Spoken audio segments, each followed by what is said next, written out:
I'm going to talk about table leg theory with convergence theory. So first off, convergence is where our 2 feet are pointing. If his front foot, his heel is almost perfectly in alignment, maybe a little bit off grazing of the back foot. So if you think about convergence, it's where the 2 lines of his feet intersect. So this foot is going straight this way, and that foot is going this direction.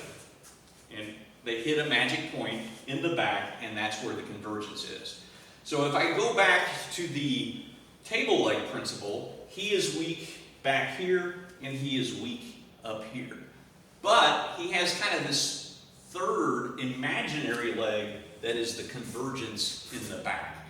So what that tells me is that it's easier to destabilize him forward than it is to destabilize him at the convergence in the back. He's stronger to the back. So if I am daisy chaining or stacking all these principles that we've already talked about, if I am going to strike and facilitate or deprivate, if I deprivate, I'm going into that third invisible table leg.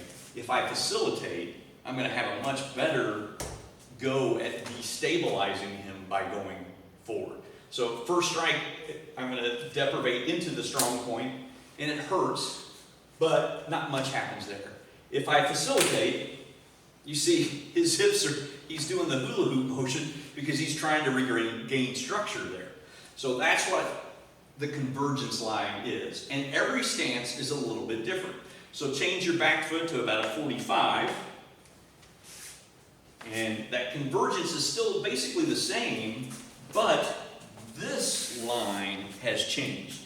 That line was going straight at a 90 degree. Now it's roughly 40, 45 degrees. So that changes a little bit as well. Now go into a forward stance. So just put the one leg forward, lean in a little bit. Right now his heels, the convergence is like off camera back over there.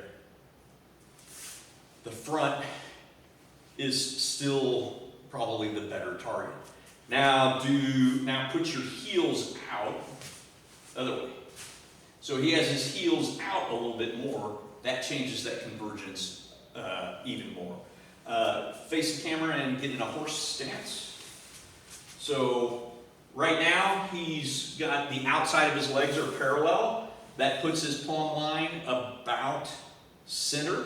So there's not much difference in his balance going front or back. Now take your heels and just move your heels in a little bit. So that pushes his balance forward. That means that his plumb line, his convergence line is here, his plumb line is here.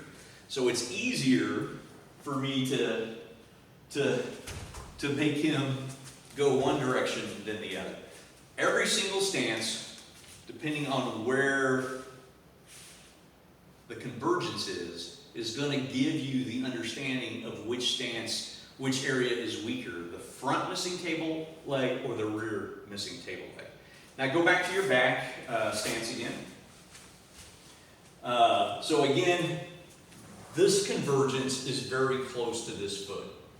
All right, so it's pretty easy, even if I want to go forward, but I can't go forward if I'm punching back. I can still kind of affect that.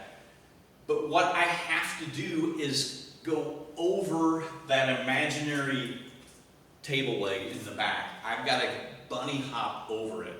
We'll do it with this one first. So like going straight into him, he doesn't feel very much. But if I bunny hop and go over that convergence, then it disrupts his balance a little bit better. Now going back into a forward stance.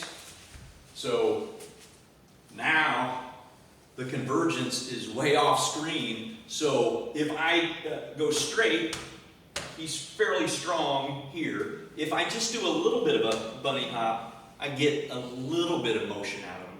But if I do a pretty big bunny hop, imagining my kinetic energy going over the missing table leg, the hidden table leg back there, off screen, and rotate it, he's very easy to move. So that's convergence theory in combination with the missing table leg.